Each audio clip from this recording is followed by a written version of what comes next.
Global Networker Podcast. Hello, everyone. Welcome to the second episode for today. Now I have Dusan Randelovic with me. I hope the pronunciation is okay. It's very good, thank you. From Propwise. What is Propwise? Dusan will tell us. Dusan, thank you very much for being here today with us and for spending a time on this podcast. So tell me more about yourself and about your company, how you started, when, and what does Propwise do? Awesome. Thank you for having me here. Of course. Well, Propwise is a platform for real estate agents to work closely with their buyers. Mm-hmm. We believe that the real estate industry is really focused on sellers, and we want to flip that script to change it so that we support buyers in the home buying journey. It's a one purchase in your lifetime, right? The biggest purchase in your lifetime. And usually people are left alone until the end of the process when lawyers kick in. So we want to bring agents sooner and help agents and buyers work together. Yeah, if I can answer the other part. Personally, I come from Serbia, but I've been living here in Portugal for 6 years now, and the startup is established here. It's established in Portugal. Yes, okay. exactly. But which markets are you actually operating in? Which markets are you right serving? now we are covering most of Portugal. I mean, we have big clients in Portugal. We are expanding a bit organically, a bit through our outreach to neighboring countries and also to Brazil. It's very similar because of the language. So we are crossing borders already. We are growing. You're this year. growing. Okay, you're in the growth stage. Congratulations. I would That's say so. amazing. Yeah. That's I'm not amazing. calling it officially that, but it's going nice. Okay, so you put focus on the buyers, right? And that's very different from all of the other apps who are dealing with real estate that I've heard of, honestly. Everyone is putting focus on the sellers. What is your story about putting the buyers in the first place, which I totally agree with, to be honest? Yeah. The thing is, as I said, buyers are left alone until the end of the process. They struggle. They go to these marketplaces, finding the places. They need to talk to 20 different people. They feel that like somebody's going to scam them at the end of the process. So what we are trying to do is bring them representation and bring them proper help early on in the process. So they feel valued, they get value from their agents. And through our platform, they also get due diligence done early on in the process. There's no surprises at the end at the deed signing, that the pool is not legal, for example. Stuff like that don't happen on Prop.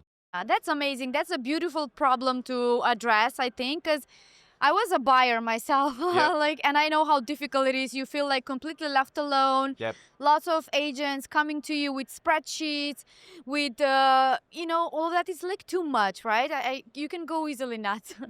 Yeah, exactly. And not only that, as I said, you're left alone, right? Yeah. But even when you do have an agent, they are trying to sell you their own properties on Propwise agents, because agents are our paying customers on our platform.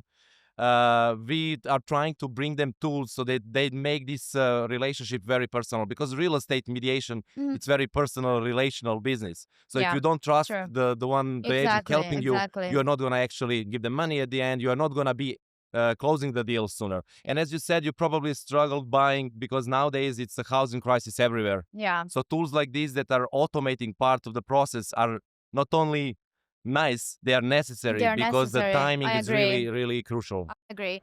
What is the biggest challenge then you have, right? That's our main topic today. What is the biggest challenge that you had to crack while building your business? Right, our not to crack, right? Yeah. Well, as I said, it's a very relational business. So in order to bring AI to speed up things, to automate stuff, it's a bit impersonal, right? When you mention AI, people are imagining virtual agents and automations and something very detached. But that's our struggle as well, because the business is relational and we are bringing automation that is a bit detached. At least the name says it. But what we tried and accomplished is actually bringing the tools that are helping agents still keep the even more personalized and personal touch to their buyers. Yeah. How do you deal with adoption? Because as you mentioned, like possibly your customers are from all age, but mainly like 30 plus, I guess, when you can afford a real estate. Right. So how do you deal with adoption of, I know AI is everywhere, but it's like, as you say, AI. And on the other side of things, when you're buying something, like you said, trust is like a personal relationship that you have with another person. So do you have issues where people are used to having that, a little bit outside of tools. I go with my agent, I see the places and so on. How do you adapt we like to that? kid that our biggest competitor is pen and paper. Yeah, exactly. Because not only buyers who are not able to buy until later in their life, but also agents are, the medium age of our agents is 50 years old. So they are not used to dealing with mobile apps or very digitized tools. So we do struggle convincing them to try it out.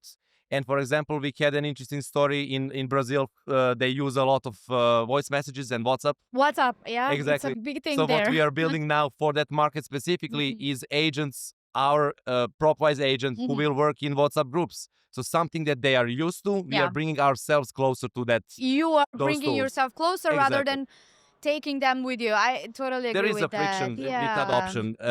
In AI everywhere, I would say it's not as easy. It's nice when you hear it on paper, but it's not as easy to adopt new tools. Yeah. Okay, so you said you're in Brazil, Portugal, Spain as well, right? And UK. Yep. How is it different? Because we're talking about very different markets here. I went to Brazil. I just came back 2 weeks ago, and I know what you're talking about. WhatsApp is a huge thing. Yeah. You also have to meet their families if you want to make business with them. So really huge, like on person to person, like relationship. So how is it different from UK, let's say, where I think it's like a little bit like UK is a different beast. They're very much more regulated markets. The due diligence, the surveyors and whatnot, they're doing their job in a much different way than it's done in Portugal, Spain, so south of Europe. And then Brazil is also a bit different. Brazil is as well very relational. Everything is word of mouth and recommendation, but it's also voice messages, payments through WhatsApp, which we don't have here in Europe still. So there are challenges adopting to different markets. We are trying to adopt with our product to build specific tools for specific markets or market them differently. And we are also adopting by hiring locally. Local people. First, we are not entering the market, even though we are growing organically, we are not entering the market until we are ready, that we know the local specificities, have some insight into the market. And that's, I guess, our secret so far, that we learn the market from locals, have them as our advisors or team members, and then we outreach to our peers. I think it's the only way for a successful story in those markets. You have to have the right local people, not just local, the right local people in our experience as well. What is the first role that you need to hire in those countries when you start in a new market? Usually, I mean, you could call that a sales manager. But those people that we have in our experience were actually some more of strategic role, someone who knows the market deeply, so someone who is from the domain, from real estate mediation, probably a realtor. In all of our cases, it was a realtor, and then becoming our advisor, basically. We turn it into a commercial deal through this type of sales manager roles. But essentially, in the beginning, it's always some consultancy that we... I understand. Okay. Amazing. And how many team members do you have right now in your company? We are 8. 8? Across 3 countries. Okay. Brazil, Portugal, and Serbia. I'm from Serbia, as I said. And our development team is there. So we started growing from Portugal and Serbia together, and now we hired recently in Brazil. Yeah, that's amazing. Congratulations. I have 2 more questions for you. The first one is, in 3 words, the key to scaling successfully, what would be the key? Right. Well, I must say it's start local, so local insights and partners. Local insights and partners. It cannot be anything else, because nowadays, sorry, it's not more than 3 words, but nowadays we are all remote, we are all distributed teams. But I believe that you always need a local expert, otherwise the distribution doesn't work well. Yeah, true. I totally agree with that. Couldn't agree more. And the last one, if time and money weren't an issue, which country would you expand next? It's a no-brainer. It's the US for us.